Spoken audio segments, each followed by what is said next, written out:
Y ¿saben qué? Vamos a empezar con la columna de Nadia. ¿Qué nos trajiste para esta semana? Bueno, esta semana no les traigo un texto mío. Tenía ganas de compartir un texto del escritor uruguayo Eduardo Galeano. De paso, les comento que hoy es el Día del Escritor, así que me pareció súper Feliz oportuno. día. Ay, gracias. Para todos. Feliz día, Pablo. Todas. Feliz día a todos los que hacen arte con la palabra, ¿no? Me pareció súper oportuno por todo lo que estuvimos viviendo estas últimas semanas, tanto a nivel nacional como internacional, y al final me parece una joyita excelente para debatirla, reflexionarla un poco, así que el texto se llama La burocracia 3, quizás muchos lo conocen, así que cuando ustedes me digan arrancamos. Cuando vos quieras. A partir de ahora estamos a tu disposición. Bien, Sixto Martínez cumplió el servicio militar en un cuartel de Sevilla. En medio del patio de ese cuartel había un banquito. Junto al banquito, un soldado hacía guardia. Nadie sabía por qué se hacía la guardia del banquito. La guardia se hacía porque se hacía, noche y día, todas las noches, todos los días, y de generación en generación los oficiales transmitían la orden y los soldados la obedecían. Nadie nunca dudó, nadie nunca preguntó. Si así se hacía, y siempre se había hecho, por algo sería. Y así siguió siendo hasta que alguien, no sé qué general o coronel, quiso conocer la orden original. Hubo que revolver a fondo los archivos y después de mucho hurgar se supo. Hacía 31 años, 2 meses y 4 días, un oficial había mandado montar guardias junto al banquito, que estaba recién pintado, para que a nadie se le ocurriera sentarse sobre la pintura fresca. Fin. Bueno. Me parece algo tan simple, ¿no? Contado tan simple y tan excelente como termina. Y bueno, yo le estuve pensando por el lado de, si quieren hablarlo desde la experiencia personal o a nivel sociedad, bueno, ¿cuál es en el caso de cada uno ese banquito, ¿no? O sea, ¿por qué seguimos haciendo guardia sobre determinados banquitos sin cuestionarnos por qué lo hacemos? El que quiera ¿Quién quiere empezar? Yo tengo algo que ya lo vengo pensado, porque cuando nos contaste, Nadia, que iba a salir este cuento y cuál era el enfoque, enseguida me puse a pensar y me acordé que, bueno, ustedes saben que a mí me gusta hablar mucho siempre sobre emprendimiento.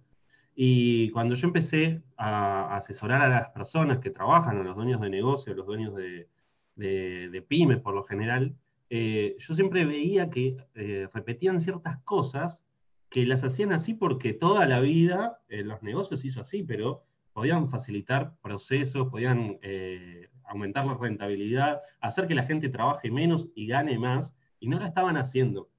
Y siempre me pasaba que discutía muchísimo porque les decía, pero date cuenta que lo podés hacer distinto, que simplemente te tenés que animar a un cambio, a hacer una cosa distinta. Pero bueno, no había forma de hacérselo cuestionar. Ahora, ¿qué pasa? Llega la cuarentena, llega esta cosa que de repente todos nos tenemos que acomodar porque la situación es imprevista, y empiezan a aparecer testimonios de un montón de empresas que se tuvieron que adaptar a la fuerza, no les quedó otra, y empiezan a darse cuenta de que realmente son más eficientes, que realmente trabajan menos tiempo y que realmente encima pueden ganar más. Obviamente no es el caso de todos, ¿no? Estoy hablando de los lugares donde se podía hacer y lo tuvieron que hacer a la fuerza cuando antes se negaban. Y he hablado en este tiempo con muchos de ellos, y un poco a veces para asesorarlos y otros pocos porque simplemente me escribían para hacerme el comentario y me decían, qué cosa como nunca me lo cuestioné, y siempre me acordaba que vos lo cuestionabas y yo te decía, no, pero esto siempre se hizo así y hay que seguir haciéndolo así. Y enseguida cuando leí el texto me vino el flashback ese, porque lo estamos repitiendo todo el tiempo en todos lados. Bueno, yo lo veo en esto porque es lo que me gusta y es lo que me apasiona, pero la verdad que gracias por traerlo, porque además vino con gratificación de que me den la razón, que no hay nada más lindo que eso. Ese orgullo. A mí me pasa desde el lado capaz comunicacional, que lo veo un montón, que a veces me indigna. Es poca la gente de esta generación que consume el noticiero en sí. Por ejemplo, uno ve Twitter o ve WhatsApp y se entera de todas las noticias por ahí. Y uno al recibirla del círculo de uno, trata de no verificarlas. No, bueno, si me lo pasó ella es porque creo en lo que ella dice. Cualquier cosa, ¿no? Hoy lo vemos, por ejemplo, en la política, pero puede ser en cualquier ámbito que uno ponga. Sobre todo la gente que se entera de estas noticias que viene de una generación, por ejemplo, de ver la tele. Nuestros padres, nuestros tíos, nuestros abuelos, que lo miraban la tele, lo creía, hoy tienen Twitter o WhatsApp, le llega una cadena y dice, no, bueno, si esto es así, y creo, y a veces no es una práctica muy normal, darlo por hecho y no verificar. Capaz es un vicio mío de periodista loco, pero me indigna mucho eso, y creo que hay un montón de ejemplos, no solamente en la política, sino en cualquier lado. No, creo que si miramos uno adentro nuestro también, hay cosas que nos indignan que no se verifiquen. Sí, Para tal mí cual. tiene que ver un poco con... perdón, Nadia, dale. No, iba a agregar a lo que decía Lucas, que sí, aparte, por ejemplo, Twitter, que es una red llena de fake news, y uno lo lee y ya lo toma como cierto, y nos ha pasado de caer un montón de veces, o que alguien es tendencia y, no sé, pensamos que falleció o que le pasó algo, y quizás nada que ver con eso. Y nada, es mucho lo que decís vos, esto de lo generacional, ¿no? Que, no sé, hoy por hoy creo que nuestros abuelos capaz siguen mirando las noticias por Uh-huh. la tele, pero ahora nosotros estamos como muy metidos en las redes y es nuestro nuevo medio para informarnos. Sí, Yo sí. creo que tiene que ver ahí un poco también con el acostumbramiento de lo que decía un poco el texto, de hacer las cosas de determinada manera, y que antes se hacían de esa forma. Era mirar el noticiero y el noticiero te está diciendo la verdad, o el diario te está diciendo la verdad, entonces vos ya lo tomás como que eso es la verdad. Y por ahí cambia esa situación.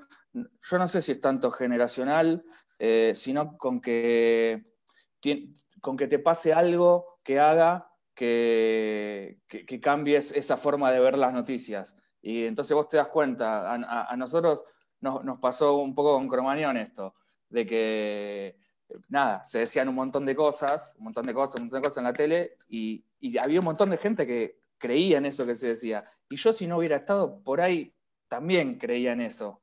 Entonces, ahí me pasó ese quiebre en el que vos decís, bueno, pará, veamos un poco de cada lado cómo es. Y si no te pasa ese quiebre de alguna manera, de la que sea, a mí me pasó con esto, pero puede haber otras maneras, no sé si cambias ese chip.